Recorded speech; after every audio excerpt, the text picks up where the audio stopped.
অপর্ণাকে kidnap করেছে কিঙ্কর।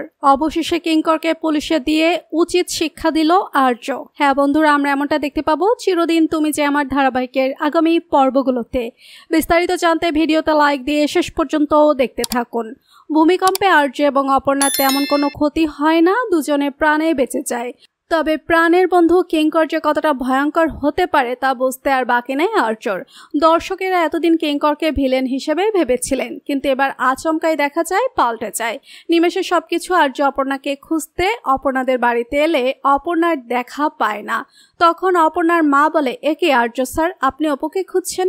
অপুর তা আপনার সাথে বাড়িতে আসার কথা ছিল। তখন এই কথা শুনে আর্য ভীষণ দুশ্চিন্তায় পড়ে যায় আর অপর্ণাকে খুঁজতে রাস্তায় রাস্তায় তন্ন তন্ন করে খুঁজতে থাকে।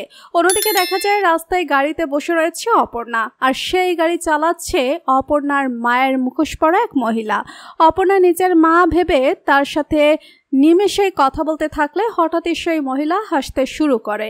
তখন অপর্ণা চমকে ওঠে আর বলে, কে আপনি? আপনি তো আমার মা নন, কে আপনি বলুন? এরপর দেখা যায় আর্য স্যার অপর্ণাকে রাস্তা থেকে উদ্ধার করে ঠিকই, তবে কি এই সমস্ত কিছুর পেছনে কিঙ্কর যুক্ত নাকি অন্য কেউ? আপনাদের কি মতামত লিখে জানিয়ে দিন কমেন্ট করে। পরবর্তী আপডেট সবার আগে পেতে সাবস্ক্রাইব করুন আমাদের চ্যানেলটি। ধন্যবাদ।